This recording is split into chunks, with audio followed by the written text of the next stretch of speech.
Olá pessoal, eu vou falar sobre o problema da decisão e o pensamento de máquinas de Alan Turing. Essa pesquisa observa um trabalho do qual trata da decidibilidade, consistência e completude em sistemas baseados nas axiomáticas fundamentais da matemática elementar, tal qual elaborado por Alan Turing, que originou uma solução para o problema da decisão, que já estava presente na base de dados da criação de um sistema de inteligência artificial, o qual deu origem ao clássico experimento mental conhecido como o jogo da imitação. Apresentarei a interpretação de Turing no problema de Hilbert com o seu programa. Sugere a matemática como uma espécie de jogo de xadrez, definindo a sua consistência e completude dentro das axiomáticas pré-estabelecidas no Entscheidungsproblem. Problem. Os objetivos: analisar o modo como Alan Turing recepciona o problema da decisão, de David Hilbert.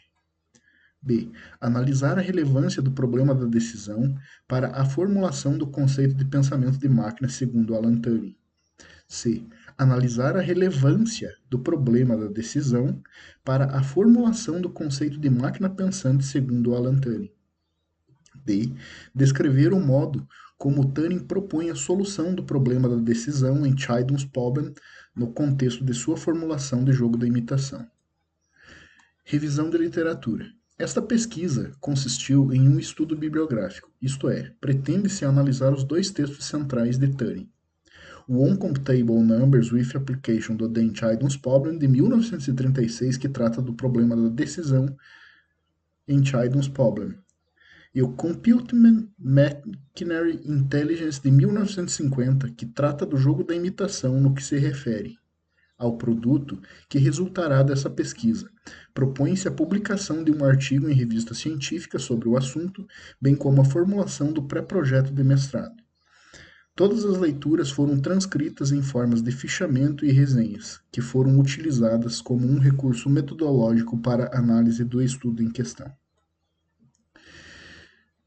Turing inicia o seu paper On Computable Numbers with Application do The Entscheidungsproblem de 1936 definindo o que são números computáveis e define os números reais com um limite finito, pois isso permite que a máquina possa realizar cálculos sem um overflow, que no caso é um estouro de precisão. A máquina ela tem um limite na sua memória e ela não pode ultrapassar porque os números são infinitos. Então ele define esses números com um certo tamanho. Com isso, ele conseguiu mostrar que grandes classes de números são possíveis de serem calculados pela máquina. No entanto, os números calculáveis ou computáveis não contêm todos os números definíveis. Em outras palavras, os números computáveis formam um subconjunto de números reais, onde existem alguns números reais que não são computáveis. Além disso, é importante ressaltar que Turing escolhe um sistema binário para ser processado no cérebro de sua máquina, pois tal coisa favorece o encapsulamento de informações em apenas um caractere, economizando muito espaço e tempo de processamento. O sistema binário permite a utilização de álgebra booleana, que pode ser receber proposições lógicas do problema de Hilbert, e também é muito mais econômico computacionalmente falando, pois comporta números muito grandes em apenas um dígito. Na álgebra booleana, existem três operações ou funções básicas, são elas: não, negação ou comparação e complementação. Todas as funções booleanas podem ser representadas em termos dessas três operações básicas programadas para resolver um problema.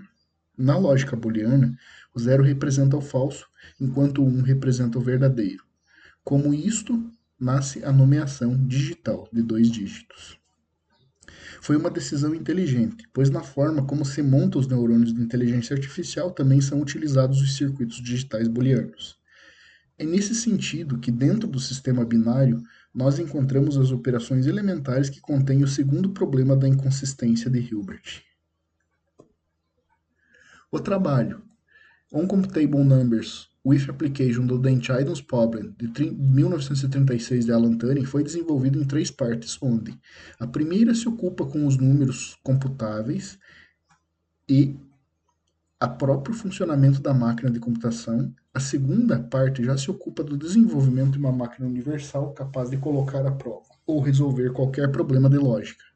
A terceira parte utiliza os dois primeiros para colocar o Entscheidungsproblem de Hilbert à prova.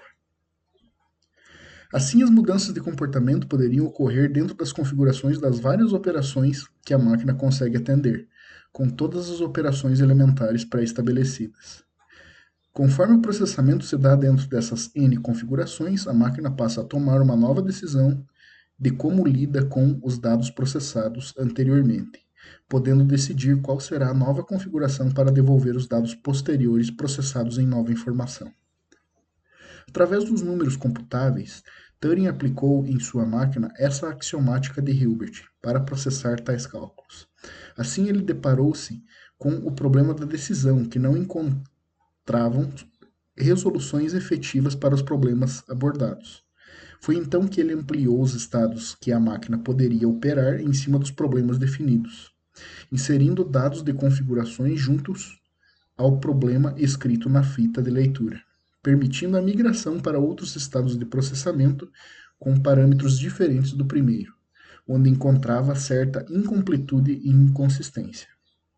Para tentar contornar, ele permitiu que a própria máquina alterasse a lista de instruções, ampliando seu poder de tomada de decisão.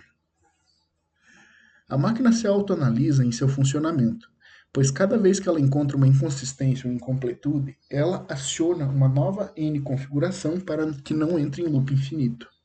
Assim, ela vai tecendo suas decisões em cima de uma fita teoricamente infinita pensada por Turing. Mas enfim, quando ela irá parar? Eis que o problema da parada.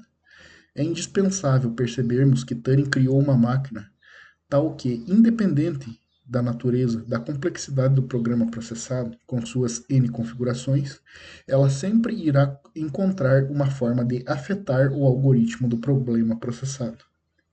Claro que é preciso alimentar a máquina com ferramentas, ou seja, N configurações axiomáticas para que cada nível de complexidade dos algoritmos por ela analisados. Esta é a solução de Turing para o problema da decisão em Childs Problem, tal como formulado por Hilbert. Agora certamente chegamos ao ponto central que vincula a solução de Turing ao seu famoso experimento mental, conhecido como jogo da imitação, o qual institui o clássico critério para determinar o que vem a ser o pensamento de máquinas. Sobre o jogo da imitação, consequentemente, todos os passos que a máquina utiliza para enganar o interrogador no jogo da imitação, oriundo do Computing Machinery and Intelligence de 1950, passam por uma análise dentro do Childs Problem, que possibilita tomar qual resposta ela irá oferecer para ter seu êxito. Como o conjunto de possibilidades das perguntas ser muito amplo, jamais a máquina iria conseguir oferecer uma performance satisfatória na tarefa sem que Turing formulasse o problema da decisão como uma engenharia aleatória e comparativa. Essa escolha da programação utilizada para resolver certo problema é uma randomização de combinações de algoritmos que analisam a proposta lógica que vem como uma forma de pergunta pelo interrogador. Com seu trabalho sobre os números computáveis e a aplicação das tomadas de decisão, Alan Turing comprovou para todo sistema formal há uma máquina universal que pode ser desenvolvida para imitá-lo e processá-lo. Esta máquina genérica, dotada de um pensamento em cima da tomada de decisões sobre outro sistema formal, foi a resposta de Turing para o Childs Problem de Hilbert. A contribuição de Turing para a teoria da computação foi tão essencial que ele recebeu o título de pai da computação. Os sistemas computacionais hoje em dia utilizam a base do que foi a máquina universal de Turing em seus processamentos. Alguns autores contemporâneos dizem que quando ele concluiu o paper não tinha ideia do que tinha feito. Ele pensava que isso era apenas um sistema de respostas para o problema de Hilbert, mas não fazia ideia da grandeza da preciosidade do que havia lapidado com a sua criação, e que isso iria revolucionar a forma de programação e a criação da inteligência artificial. Aqui estão meus agradecimentos aos professores, bem como à Fundação Araucária, que patrocinou por meio de bolsa o desenvolvimento desse trabalho. As referências. Obrigado.